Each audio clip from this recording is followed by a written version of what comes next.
Friends, welcome to TSN School, class 12th, subject physics and chapter number 6. Okay students, आज आपका start हो रहा है chapter number 6 electromagnetic induction EMI. ठीक है, इसका पार्ट 1 है. पार्ट 1 में आज हम पढ़ेंगे मैग्नेटिक फ्लक्स, जिसको हम 5e से डिनोटेड करते हैं. It is the number field lines magnetic passing perpendicular through a surface. जो मैग्नेटिक लाइंस हैं वो परपेंडिकुलर सरफेस के परपेंडिकुलर के पास होती हैं. जैसे देखिए, आपका जो फर्स्ट एक प्लेन बना हुआ है, ये जो मैग्नेटिक लाइंस आ रही हैं वो सरफेस के क्या है, परपेंडिकुलर है. तो इसमें जो है प्लेन से जो लाइनें जा रही हैं आपकी इस तरीके से, सिर्फ 2 लाइन्स ही हैं आपके सरफेस के परपेंडिकुलर हैं, यानी कि 5b = 2. अब इसको हमने क्या कर दिया, और स्ट्रॉन्गर मैग्नेटिक फील्ड और हम पास लेके आए और स्ट्रॉन्गर कर दिया. तो जो प्लेन के अंदर है वो कितनी लाइंस हो गई, सरफेस से निकल रही हैं 3 लाइंस निकल रही हैं, 3 लाइंस परपेंडिकुलर ही हैं. तो यहाँ पे 5b = कितना हो जाएगा, 3. ठीक है. अब हमने क्या किया, एरिया यानी कि प्लेन जो है आपको एरिया इंक्रीज़ कर दिया. क्या कर दिया, एरिया इंक्रीज़ कर दिया. तो परपेंडिकुलर लाइंस जो ये जो मैग्नेटिक फील्ड लाइंस आ रही हैं परपेंडिकुलर सरफेस के परपेंडिकुलर, तो इसमें 4 लाइंस हो रही हैं. तो यहाँ पे 5b = कितना हो गया, 4. इट मीन्स मतलब जो 5b है वो आपका मैग्नेटिक फील्ड पे डिपेंड कर रहा है और एरिया पे. ठीक है. तो 5b = ba. अब ये क्या है, 5b = ba cos theta, a b cos theta या बी ए कॉस थीटा, क्योंकि 5b = क्या होता है, बी डॉट है. ये क्या होती है, एक स्केलर क्वांटिटी. इस डॉट के साइन को हटाते हैं हम, कॉस थीटा लगाते हैं, बी ए कॉस थीटा. ठीक है. अब देखिए, आपका हमने एक प्लेन लिया जो आपका थीटा एंगल से इस तरीके से है. आपका ये आपका क्या है, मैग्नेटिक फील्ड, और ये थीटा एरिया वेक्टर इस तरीके से आ रहा है. और एरिया वेक्टर और मैग्नेटिक फील्ड के जो बीच में थीटा एंगल है, वो एंगल क्या है आपका, थीटा. तो थीटा की तरफ आपके 2 कंपोनेंट बनेंगे. जो थीटा की तरफ होगा वो बी कॉस थीटा, और उसके नीचे जो परपेंडिकुलर है वो आपका क्या बनेगा, बी साइन थीटा. तो 5b फाइनली आपका क्या निकल गया है, 5b = ba cos थीटा. जो 5b का यूनिट क्या होगा, ऐसे ही b का क्या होता है, टेस्ला, मैग्नेटिक फील्ड का टेस्ला, a का एरिया मीटर स्क्वायर, या इसकी एक और यूनिट भी होती है वेबर. ठीक है. अब देखिए, हम पढ़ेंगे फेराडेज एक्सपेरिमेंटल ऑब्जर्वेशन. फेराडेज के कुछ एक्सपेरिमेंटल ऑब्जर्वेशन है. अब ये देखिए, आपका मैग्नेटिक फील्ड है, कैसी है, इनवर्ड्स. जो क्रॉस में आती है वो इनवर्ड्स और डॉट वाली आउटवर्ड्स. कंडक्टिंग कॉइल है आपका, करंट क्या हो रही है, इंड्यूस हो रही है इन कॉइल में. अब इसमें मैग्नेटिक फील्ड या तो कम होगी या ज़्यादा होगी, यानी कि मैग्नेटिक फील्ड क्या हो रहा है, चेंज हो रहा है. एरिया भी क्या हो रहा है. अब जैसे इधर हमने दूसरा ये बनाया तो इसमें दूर दूर हो गई, तो एरिया, इसमें एरिया चेंज हो रहा है. और बी क्या हो रहा है, इसमें कांस्टेंट हो गया. बी क्या हो गया, ये कोई CO यानी कि कांस्टेंट लिखना भूल गए हैं. यहाँ पे क्या आएगा, बी = कांस्टेंट. इसमें एरिया आपका चेंज हो रहा है, तो भी इसमें करंट क्या हो रही है, इंड्यूस हो रही है. इसमें फर्स्ट वाले में आपका मैग्नेटिक फील्ड आपकी चेंज हो रही है, तो इसमें भी क्या हो रही है, current induce in coil. Okay. अब देखिए, आपका थर्ड नंबर, ये जो 2 थे, अब ऊपर देखिए एक थीटा. अब इसमें बी भी कांस्टेंट है, ए भी क्या है, कांस्टेंट है. फर्स्ट वाले में बी आपका चेंज हो रहा था, सेकेंड वाले में आपका एरिया चेंज हो रहा था. अब थर्ड वाले में आपका बी भी कांस्टेंट है, एरिया भी कांस्टेंट है. अब जो एरिया है वो घूमेगा डायरेक्शंस, यानी कि उसका क्या होगा, ये ऊपर की तरफ डायरेक्शन आ रहा है, यानी कि एरिया चेंज होगा. तो जब ये घूमेगा तो थीटा एंगल से एरिया क्या होगा, एरिया अगर ऐसे बढ़ेगा या कम होगा, उसे थीटा क्या होगा, चेंज होगा. अब थीटा के चेंज होने से भी करंट क्या हो रही है, इंड्यूस हो रही है. करंट इंड्यूस कब कब होगी, जब मैग्नेटिक फील्ड चेंज होती है, एरिया चेंज एंड थीटा भी चेंज. इन तीनों के से आपकी करंट क्या होती है, इंड्यूस होती है. यानी कि 5b = ba cos theta. Okay. अब हम पढ़ेंगे फेराडेज लॉ.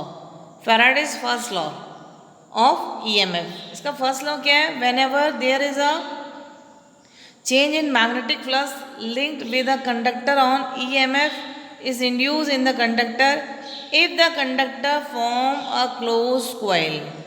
जब आपका करंट इंड्यूस कब होगी, जब आपका जो कंडक्टर है वो क्लोज कॉइल होगा, यानी कि वो लूप क्या होगा, कॉइल क्या होगी, बंद होगी, तभी करंट इंड्यूस होगी. एंड ईएमएफ होगा तो ही करंट बनेगी, ठीक है ना।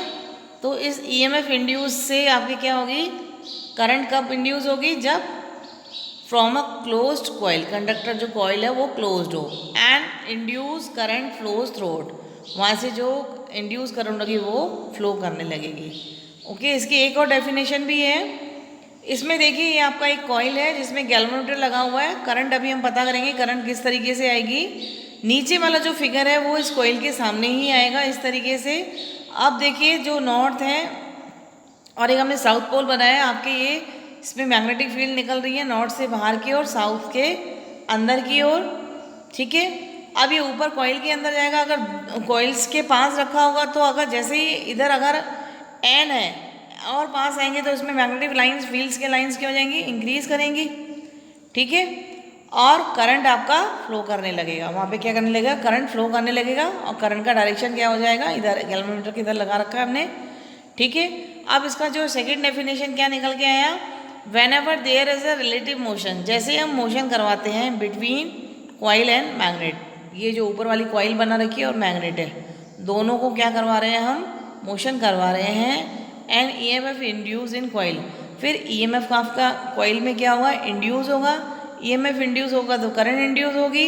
If it is close circuit, लेकिन सर्किट कैसा होना चाहिए आपका, क्लोज सर्किट में ही आपकी करंट इंड्यूस होगी। And induce current flows through it, ठीक है। ईएमएफ इंड्यूस कब होगा, जब सर्किट कैसा होगा, क्लोज्ड। सर्किट क्लोज से ही आपकी करंट इंड्यूस करेगी और वो फ्लो करने लगेगी, फ्लोज थ्रू इट। एंड नीचे हमने लिख रखा है इसके नीचे, and the induce EMF last as long as the change in flux is taking place. जैसे इंड्यूस ईएमएफ होगा फिर उसमें फ्लक्स में क्या होगा, चेंज होगा। Okay,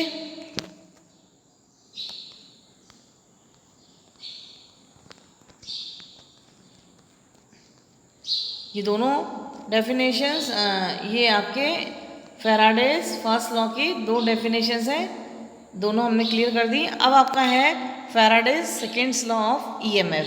Faraday's seconds law of EMF क्या होता है, इसको हम ई से डिनोटेड करते हैं, the magnitude of induce EMF is directly proportional to, magnitude जो है ईएमएफ का जो मैग्नीट्यूड है वो किसके डायरेक्टली प्रोपोर्शनल है, rate of change in magnetic flux, magnetic flux के रेट ऑफ चेंज के डायरेक्टली प्रोपोर्शनल है। जैसे इसका सिंबल क्या था आपका, E is directly proportional to flux क्या होता है, चेंज ऑफ टाइम, लिखा है ना, rate of change, rate of change यानी कि del T, del phi upon del T, ठीक है। अगर हम इसको प्रोपोर्शनल के साइन को हटाते हैं तो कांस्टेंट है, कांस्टेंट की वैल्यू को हमने क्या मान लिया 1, तो E average is equals to del phi upon del T, ये हो गया आपका ई एवरेज। और ई इंस्टेंटेनियस क्या होगा, इंस्टेंटेनियस यानी कि किसी पॉइंट पर्टिकुलर पॉइंट पे आपकी वैल्यू, तो डी फाई यानी कि डी आपका स्मॉल है, D phi by D T, E is equals to minus del phi upon del T is equals to minus D phi upon D T, magnitude से बाहर निकाला तो ये माइनस का साइन लगा दिया।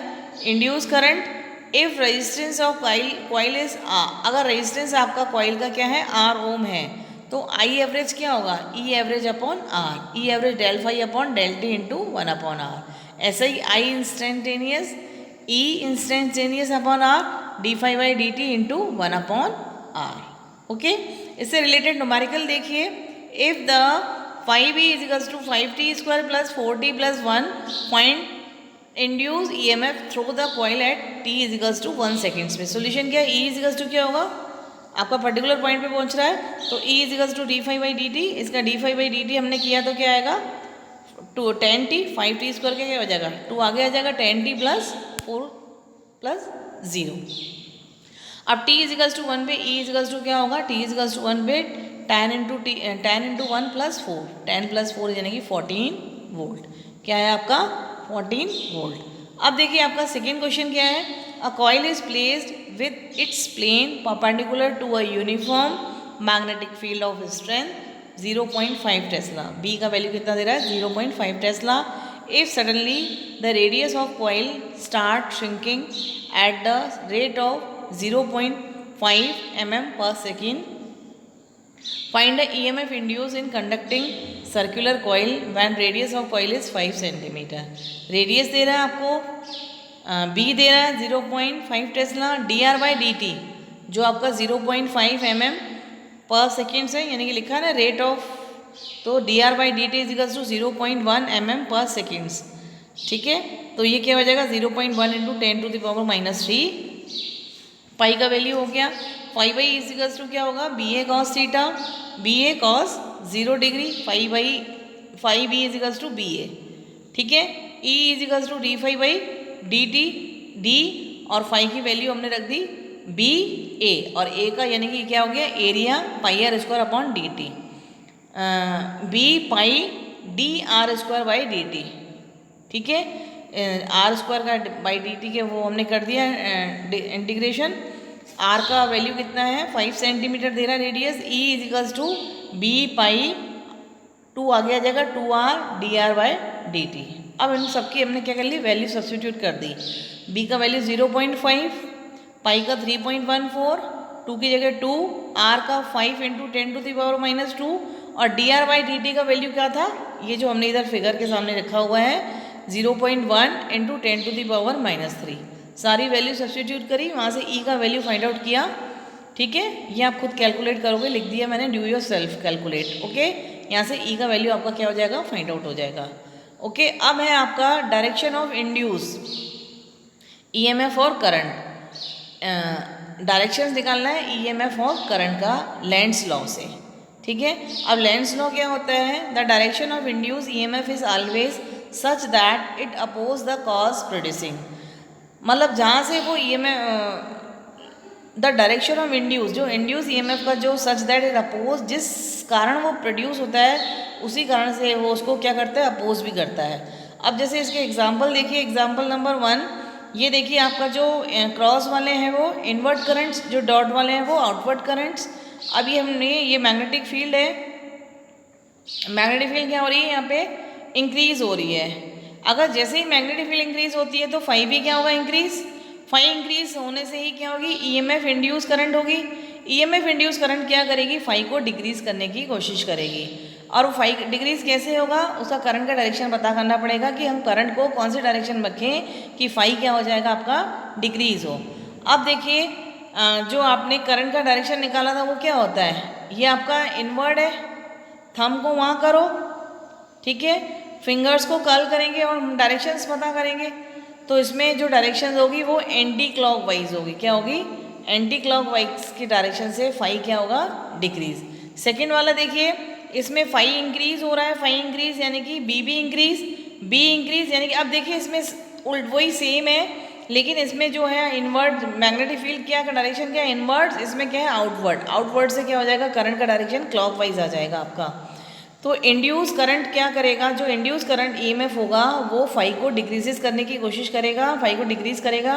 और फाइव डिक्रीज कैसे होगा, जब करंट कैसी होगी क्लॉकवाइज फ्लो करेगी, तो वहाँ से फाइव क्या हो जाएगा डिक्रीज। ओके, अब देखिए इसी में थर्ड नंबर, इसमें भी आपका आउटवर्ड है, इसमें I आपको इंक्रीज दे रहा है, I इंक्रीज होगा यानी कि B is proportional to I, B depend कर रहा है, जो मैग्नेटिक फील्ड है वो I पे डिपेंड करती है। अगर I इंक्रीज हो रहा है तो B भी क्या होगा इंक्रीज, B इंक्रीज होगा तो फाइव भी इंक्रीज होगा, फाइव इंक्रीज होगा तो ये जो इंड्यूस करंट होगी, इंड्यूस करंट होगी, इंड्यूस करंट क्या करेगा फाइव को और B को, मैग्नेटिक फ्लक्स और मैग्नेटिक फील्ड दोनों को डिक्रीज करने की कोशिश करेगा। और डिक्रीज करने के लिए करंट का फ्लो पता करना पड़ेगा। करंट का फ्लो कैसा होगा, अगर क्लॉकवाइज होगा तो फाइव और बी दोनों क्या होंगे डिक्रीज। ओके, अब देखिए फोर्थ नंबर पे आपका इनवर्ट्स है, करंट क्या हो रही है डिक्रीज हुई है, इसमें भी B is depends to I, B decrease होगा तो फाइव भी डिक्रीज होगा, करंट इंड्यूस होगी, करंट इंड्यूस होगी तो वो क्या करेगा फाइव और बी दोनों को, यहाँ हमने बी की जगह डिक्रीजेस लिखा हुआ है, नीचे डिक्रीजेस नहीं आएगा इंक्रीजेस। इंड्यूस करंट क्या होगी फाइव और बी दोनों को इंक्रीजेस करने का कोशिश करेगा। ठीक है, तो इंक्रीजेस करेंगे तो क्या होगा इसमें करंट कैसी होगी क्लॉकवाइज। ओके, अब देखिए 5th नंबर, इसमें आई आपका क्या है, कांस्टेंट, ठीक है, दोनों ही वी मोशन से हैं आपके। अब इसमें जो मैग्नेटिक फील्ड है वो A1/A यानी कि डिस्टेंस पे डिपेंड है। अब आपका बी क्या हो रहा है, मैग्नेटिक फील्ड उस तरफ जा रहे हैं तो मैग्नेटिक फील्ड क्या हो रही है, कम हो रही है, डिक्रीजेस हो रही है। फाइव भी क्या हो रहा है, डिक्रीजेस हो रहा है। 5 डिक्रीजेस होने से ही आपका क्या करंट क्या होगा, इंड्यूस होगा। करंट इंड्यूस क्या करेगा, बी को इंक्रीज करने करेगा, करंट बी को क्या करेगा, इंक्रीज करेगा, ठीक है। और इंक्रीज करने पे क्या होगा, ये करंट कैसी होगी, क्लॉकवाइज होगी। करंट कैसी होनी चाहिए, क्लॉकवाइज होनी चाहिए, ठीक है। डायरेक्शंस का कैसे पता करते हैं, थंब को उस डायरेक्शन में रखो इनवर्ड्स, फिंगर्स को कर्ल करो, फिंगर्स को कर्ल करके डायरेक्शंस का पता करोगे, ठीक है। तो इसमें हमें मैग्नेटिक फील्ड क्या करनी है, डिक्रीजेस करनी है। डिक्रीजेस करने के लिए हमें करंट कैसी होनी चाहिए, क्लॉकवाइज। अब इसमें देखिए 6 नंबर, इसमें भी आई का है आपका कांस्टेंट मोशन है। इसमें I/A डिस्टेंस पे जो मैग्नेटिक फील्ड आई पे भी और डिस्टेंस पे भी डिपेंड है। तो इसमें बी कांस्टेंट हो गया, मैग्नेटिक फील्ड आपकी इस तरफ आई तो बी क्या हो जाएगा आपका, फिक्स हो गया। फिक्स हो गया यानी कांस्टेंट। एरिया भी आपका फिक्स हो गया, फाई भी आपका कांस्टेंट है फिक्स, थीटा भी कांस्टेंट, सब चीज़ें फिक्स हैं। तो इसमें करंट इंड्यूस नहीं होगी। करंट इंड्यूस नहीं होगा तो आई इज टू क्या होगा आपका, 0। करंट इंड्यूस कब होती है, मैग्नेटिक फील्ड, एरिया और थीटा, इन तीनों के होने से ही करंट इंड्यूस होती है। अब ये तीनों ही चीज़ें क्या हो रही हैं, कांस्टेंट है। कांस्टेंट है तो यहाँ पे आई फ्लो नहीं, करंट इंड्यूस नहीं होगा। करंट इंड्यूस नहीं होगा तो आई इज टू 0। इसमें एक 7 नंबर पे देखिए, अब इसमें एरिया हमने क्या कर दिया, इंक्रीज कर दिया। वी मोशन से है तो नंबर ऑफ फील्ड लाइंस क्या हो जाएंगी, इंक्रीजेस। एरिया इंक्रीज तो number of field line increases. अब देखिए जो हमने फर्स्ट सर्किल बनाया हुआ है, जैसे जैसे वो आपका अंदर आ रहा है, जैसे ही वो पूरा अंदर आ जाएगा तो जो मैग्नेटिक फील्ड लाइंस हैं वो आपकी फिक्स हो जाएंगी यानी कि कांस्टेंट हो जाएंगी। फाई क्या हो जाएगा, इंक्रीजेस होगा, ठीक है। आपका number of field lines increases, inward magnetic field line ये आपकी इंक्रीजेस होंगी। फाई इंक्रीज होगा तो करंट क्या होगा, इंड्यूस करंट होगा। इंड्यूस करंट क्या करेगा, मैग्नेटिक फील्ड लाइंस को डिक्रीजेस करने की कोशिश करेगा। और मैग्नेटिक फील्ड लाइंस डिक्रीजेस कैसे होंगी, जब करंट क्या होगी, एंटी क्लॉकवाइज। ओके, अब ये 8 नंबर नहीं है, इसको ए पॉइंट मान लो। मैग्नेटिक कॉइल एग्जांपल्स कौन से होते हैं, मैग्नेटिक कॉइल एग्जांपल देखिए आप। मैग्नेट है, एस पोल यानी कि साउथ पोल, नॉर्थ पोल, वी मोशन हो रहा है। एन इस कॉइल के नज़दीक आएगा तो मैग्नेटिक फील्ड लाइंस भी क्या हो जाएंगी, आपकी इंक्रीज होंगी, ठीक है। अब जो साउथ वाला है वो करंट क्लॉकवाइज करंट होगा। साउथ वाला क्या होगा, मैग्नेटिक डाइपोल अगर साउथ के पास है तो करंट क्या होगी, करंट क्लॉकवाइज, किसमें, साउथ पोल में। और नॉर्थ पोल में anti clockwise current north pole में, ठीक है।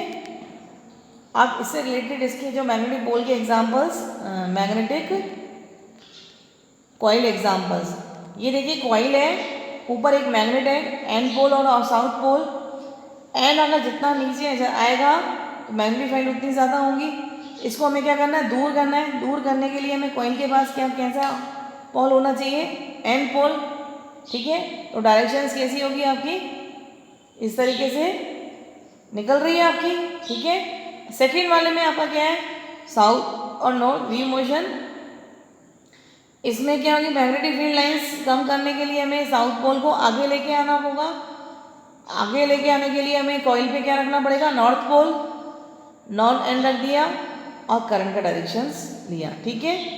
ऐसे ही थर्ड वाले में आपका जो कॉइल पे आपका साउथ पोल आएगा, क्योंकि इसमें हमें मैग्नेटिक फील्ड लाइंस को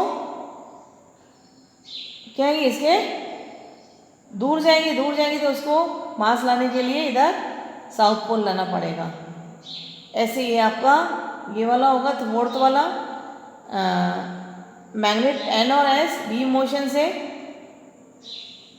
एस और एन का इधर आई का करंट पता कर लिया, ठीक है। ये सारे किसके एग्जाम्पल हैं आपके, मैग्नेट कॉइल एग्जाम्पल। और जो ऊपर थे आपके किसके एग्जाम्पल थे? Directions of induce EMF of current Lenz law के। लेंस लॉ हमें क्या बताता है? The directions of induce EMF is always such that it oppose the cause producing, जिसके कारण वो प्रोड्यूस हो उसी कारण वो क्या होता है? अपोज। ठीक है, करंट किस किस के करने से इंड्यूस होगा? Magnetic field, area and theta. अगर वो तीनों ही चीज़ें नहीं थी तो क्या था? E equals to I induce equals to क्या था? 0। ठीक है स्टूडेंट्स, यहीं पे इस टॉपिक को हम फिनिश करते हैं। इस टॉपिक के आपके अभी 2 न्यूमेरिकल हैं, वो हम पार्ट जो 2 स्टार्ट करेंगे उसी में पहले वो समझा देंगे, फिर पार्ट 2 स्टार्ट करेंगे। Okay students.